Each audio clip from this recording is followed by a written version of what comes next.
Thank you for listening to the Allender Center podcast. I'm Dr. Dan Allender. And I'm Rachael Clinton Chen. We're fiercely committed to providing hope and healing to a fragmented world. And restoration for the heart. Thank you for joining us. Let's get this conversation started.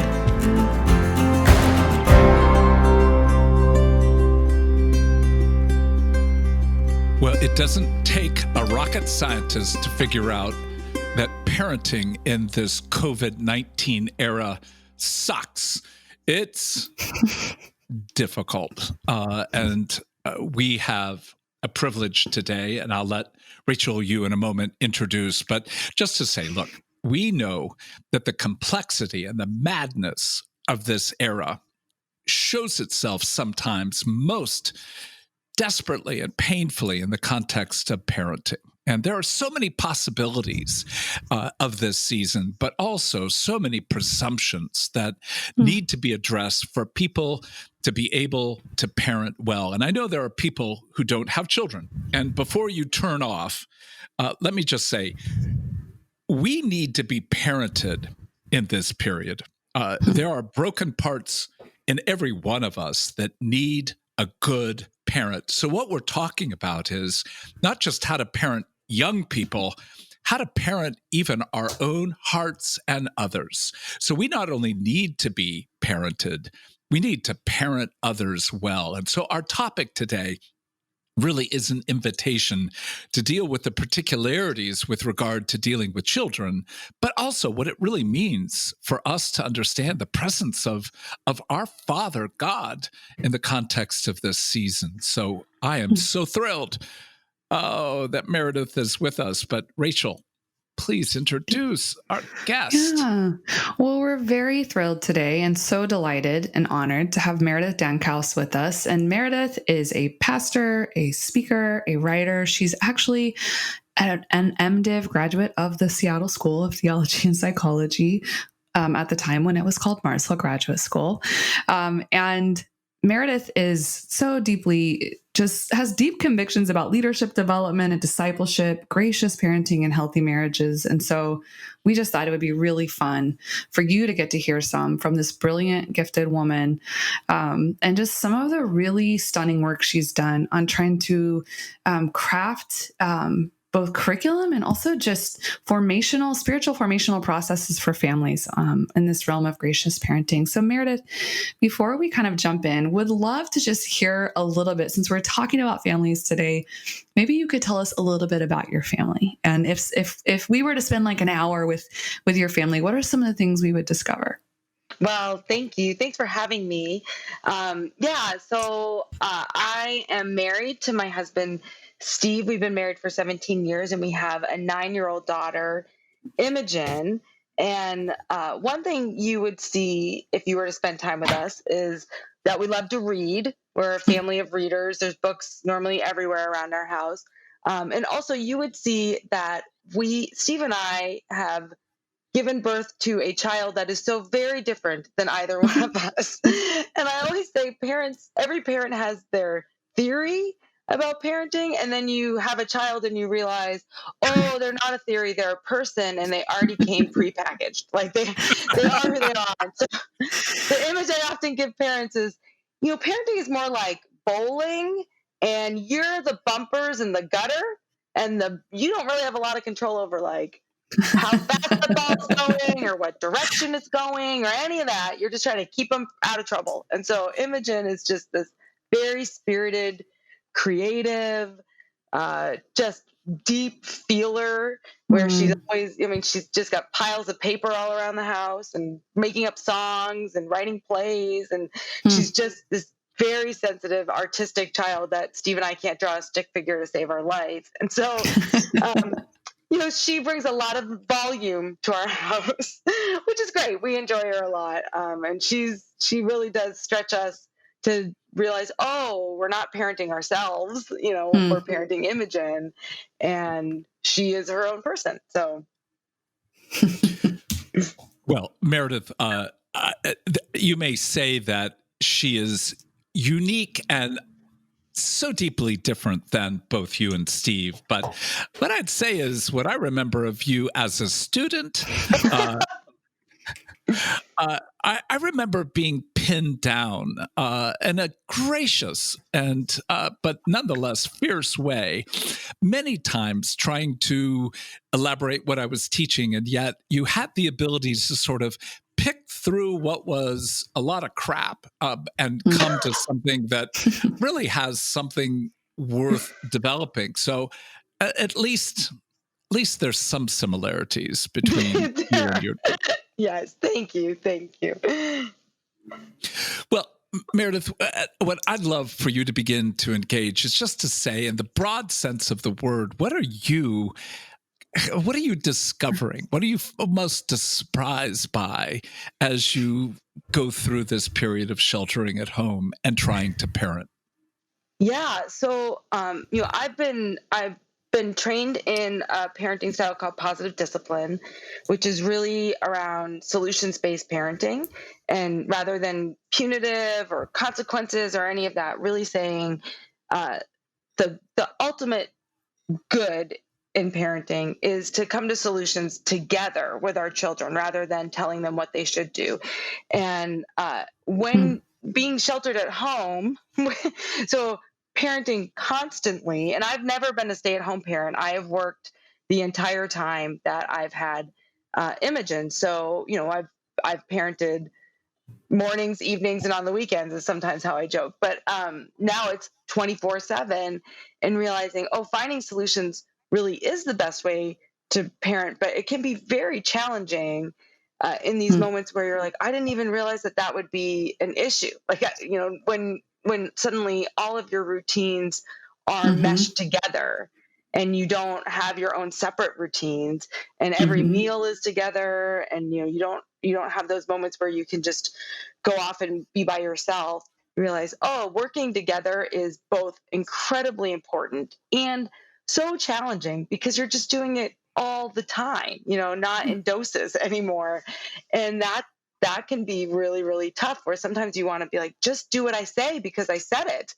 And and I know that that's not really a good reason to do what I say, but that would make my life easier. And when I teach about parenting, I go to Ephesians 4, and how we love the passage, the beginning of that passage, that children, obey your parents in the Lord. And we want to stop it right there, but it says, so that it might go well with you.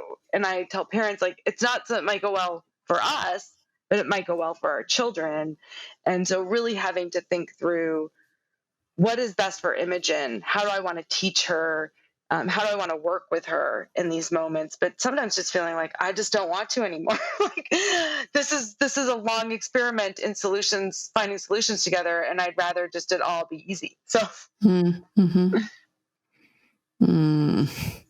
Well, and it's interesting. Like, even I think one thing we want to acknowledge is, like, this is not an episode to try to figure out how we master the madness, or, even for all of us to just acknowledge it's really hard. And I just love your honesty, and even coming from a framework that, you truly believe in and really believe in and are actually practicing, just to name the complexity of it. And, kind of both with your skills and your expertise and just your pastoral heart, what do you think will be some of the lingering good in the midst of this season, I would say both for, like, our children and parents? Like, what's some of the lingering good? Yeah, I think, at least for myself, one of the benefits of this season is time. And, one of the things I teach parents all the time is, we need to take time for training.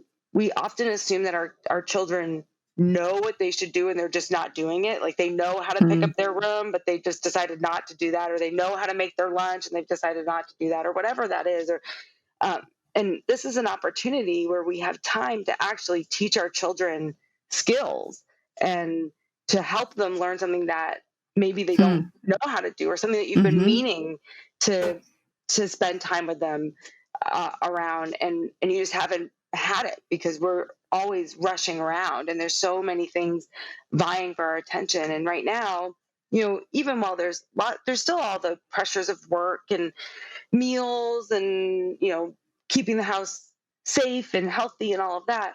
But all of us, I think, are finding ourselves with these long stretches of unexpected time where you're like, oh, I could zone out or I could engage. And so, really, I think one of the benefits is we can lean in and say, what are some skills that maybe I can teach my child? And we can do it not feeling rushed and not feeling panicked or trying to fit it in, but actually I can be more patient than usual, or I can actually have a conversation about, what do you want from this experience, or what are you hoping for? So I think the gift of time and really getting to invest could be really helpful, as long as we make sure that we take advantage of that. Because I know for myself, there's moments where I'm like, I just want to listen to a podcast and not be bothered, and not listen to the story that Imogen just wrote, and actually ask her questions about it, because you just feel kind of tired by it all. Well, and Meredith, let me ask you just a kind of a pointed question. How are you doing with remembering 2 hours before in a day? Yeah. You know, I would say, so this morning, it was one of those mornings where it's like, oh man, we had a bad morning, because I'm homeschooling now, which I'm not used to doing. And Imogen is just done with it and didn't want to do her work today. And so this morning we were just kind of at each other's throats. And at one point we're living with some family, and my husband, Steve, was running around with some of the little kids and Imogen's younger cousins. And I just saw Imogen's face, and she longed to go play with them. And she's like, Mom, can I go play with them? It sounds really fun. And I was like, sure, go play. And she's like, are you mad? And inside I was like, I actually do feel kind of mad. But then I had to remind myself, like, she's a kid, and having a lot of grace to remind ourselves, like, this is a season where we don't just have to get work done. We can connect. And so there are days where it's been awesome, and I feel like, oh, we're firing on all cylinders and we're enjoying each other. And then there are mornings like today where we're just missing each other, and I'm trying to get something accomplished, because that's kind of my MO, and needing to remember I have a 9-year-old who's stuck at home and doesn't want to do schoolwork on a computer, and so today I had to have a lot of grace with myself to say it's not my finest parenting moment, but it's okay, because we get to try again. We have all day. We have all day to do better and to reset. So overall, it's been good. But there are days where you just forget that they're under a lot of stress too. That this is totally different for kids, and they don't have their friends, and they don't have their routine, and it's easy to forget that they need us to remember that they're children, and that they need to have space to play and have fun, even when it's not how it normally would be.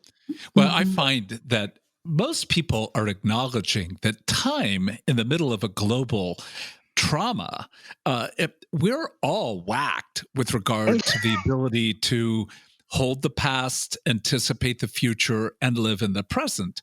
And one of the effects of trauma is really a loss, distortion, almost a sense in which we can't hold time as we once did. So I can't imagine. I don't have children living in my home.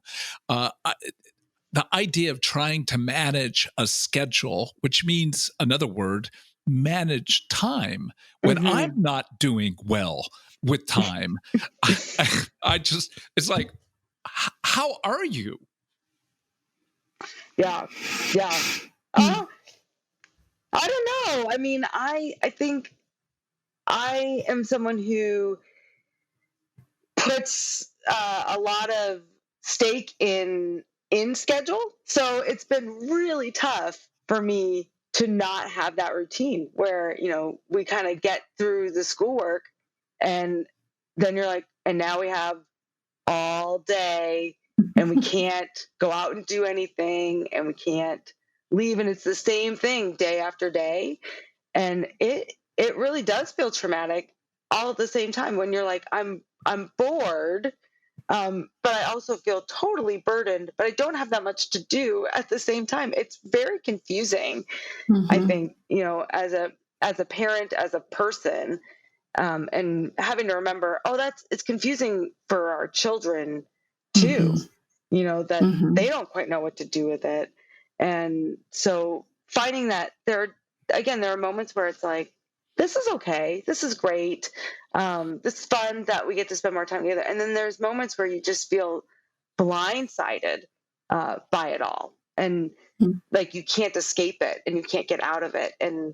And then when your child is out of sorts, and you're out of sorts at the same time, it just can feel really heavy, Mm-hmm. Mm-hmm. because there isn't an answer. It's not just like, oh, well, we'll just put in a different, routine in place. You're like, well, it's all arbitrary. The world is just kind of stopped right now. And Mm-hmm. that's really tough.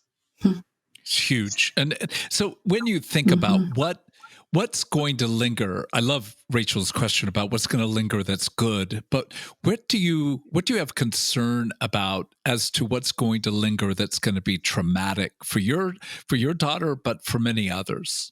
Yeah.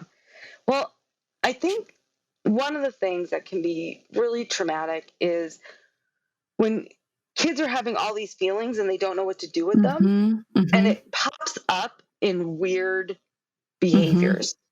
So for us lately, it's popped up with Imogen sneaking food, which is just like Mm-hmm. a weird thing, right? And it's not really about food, Mm-hmm. um, but it's this. I can see she feels out of control, and then it makes me feel out of control, and then she lies to me about it, and then I'm Mm-hmm. like, "You're lying to me," and now we're dealing with like all the, I remember uh, counselor one time looked at me. I was talking about something in my childhood, and she said, "Oh, children just come up with the best metaphors." And I've held on to that, and I feel like, oh, this is Imogen living out a metaphor of feeling like so much has been taken away from her, Mm-hmm. and all of her friends have been taken away, her teacher's been taken away, even the things they were looking forward to in school. Like she had Mm-hmm. her classes working towards what was known as the 30 book challenge, that they were going to read 30 Mm-hmm. books, and then there was going to be this huge celebration, and none of them will get to do that. And so I think we're going to see kids acting out in very strange ways. And as parents, if we don't realize, oh, this is not about sneaking, it's not even about lying, it's not about food, it really is just about you trying to find some way to sort out all that's going on in you. And if there aren't Mm-hmm. grown-ups that can see that, I think it's a real opportunity for shame to creep in. Mm-hmm. And shame is just so damaging. It's so damaging. And it tells us we're not worthy and we're not good enough. And so when our kids are misbehaving in weird ways, and we focus on the behavior and not so much on the reason, I think there's a lot of opportunity for trauma there, of just feelings, I'm not good enough, I did this weird thing, and look, at it does show that I'm a bad person, or Mm-hmm. I need to hide this thing about me, rather than us coming alongside our kids and being able to say like, wow, this is really hard and we're all acting weird. So there's moments where I feel like, oh, I can fixate on the behavior and lose sight of what's the context, that Imogen is acting out in. So I think there's a lot of room for trauma in that, and just loss. I mean, Mm-hmm. we're not a society that deals with loss and death very well at all. And so for kids to not know how to talk about that when they're hearing it, I mean, Mm-hmm. they take everything in. They're Mm-hmm. incredible observers, but they don't have the skills to interpret it. Yeah. And if we aren't helping them interpret it, I think they'll be carrying around lots of narratives that they'll have to sort out later in life, from this very scary season. Mm-hmm. I mean, there's so much of what you said just feels like so true and so heartbreaking. And I think some of the things that came to mind for me were just how good that tip of like being curious about your kids and what they might actually be trying to express that they don't have the right language for or the capacity to interpret what they're feeling. And I'm just thinking how much I've needed to hear that from myself right now, even with all of my skills and all of my self-awareness, like, just feeling these places of like, this is not my normal way of coping, or like, maybe it is, but it feels really extreme right now. Why can't I just stop? And I think just that kind of gracious pause to be able to go, what might be underlying, what are some of the anxiety we're feeling as adults, the terror we're feeling, the out of control feelings we're having. If we can actually pause and give language to those things, then I think it will help be able to actually look with more curiosity and more clarity to our kids, who have to be like, if we can't even find language for it, how are they supposed to find language for it? And I just think, I've been, my youngest stepson a lot will say, can you play with me? Can you play with me? Like, do you want to play with me? And I was reading some article the other day that was basically like, when kids are feeling really anxious and afraid, like that might be a phrase they bring. They're not going to come out and say, I'm feeling really scared right now, or I feel really afraid. It's more a deep desire for connection, which might feel soothing to some of the just terror. So it's a weird thing, because I think so many parents are so used to boredom for kids as being kind of a frustrating like thing. But I am been trying to pay attention in this season to where like boredom could actually bring around a lot of terror, of just the kind of being face to face with how little routine you have when the boredom is stretching beyond maybe the normal hours you're used to being bored as a kid, like where you don't have school or you don't have this, thing. So I feel really grateful for that kind of reminder, so that we can focus on the behavior and actually miss what's going on. And then the power of shame in that. So I found myself, just regularly coming up to Imogen, just hugging her and reminding her, you are loved, you are loved. And just, that's been the phrase that I keep coming back to is, Imogen, you are loved. And I think we all need to hear that right now in this really hard season, and parenting for me has been such a mirror as to both the ways that I know God accurately and the ways that the false narratives I have around God. And, for all of us needing to feel those arms around us and just have someone say, you are loved, and to know that that's God's heart towards us too. And I think we all need that in a pretty scary season, to hear you're loved. And I think there's nothing more important that we could give to one another, and especially to our children, is that message of, you are loved. Well, and that brings me to that question of, in the midst of such madness and complexity, what has sustained you, and equally, what hasn't sustained you that you thought might? Yeah. I am very fortunate, and I am parenting with another person. I know not everyone has that luxury. There's a lot of single parents out there, but for me, what has sustained me is my marriage and my partnership with my husband, Steve, because we really are partners, and we've really learned our different parenting strengths and weaknesses through parenting with one another. And so being able to have someone who knows when I'm just at my wit's end and steps in, or who can just give me a hug in a moment, or who can debrief with me, like, oh yeah, Imogen was a total jerk right then, or, oh man, I totally messed that up, and how am I going to go fix that? So really, the connection with my spouse has been incredibly sustaining for me. The things that have not worked out as well, it's really hard to. I've always relied on my rhythm of reading my Bible and prayer and journaling. And in this season, you think, oh, I have so much more time. I should be doing so much more of that. And instead, that's been so much more sporadic. And I think I'm having to connect with God in different ways, where, I think when you have a busy schedule, abiding with God can look like that quiet moment in the morning. At least for me, it normally has. But now it feels like, oh, I'm trying to connect with God much more as I go. And Mm-hmm. and so that centering moment hasn't been as centering as it was when I had my regular work routine, and then we had to get out the door and all that. I don't need that quiet moment in the morning. It's much more the consistently praying throughout the day, which is both helpful, but it feels different, where I Mm-hmm. don't need that big meal. Instead, it's like snacking for Oh, that's a prayer great snack. image. So, and that's been really different for me.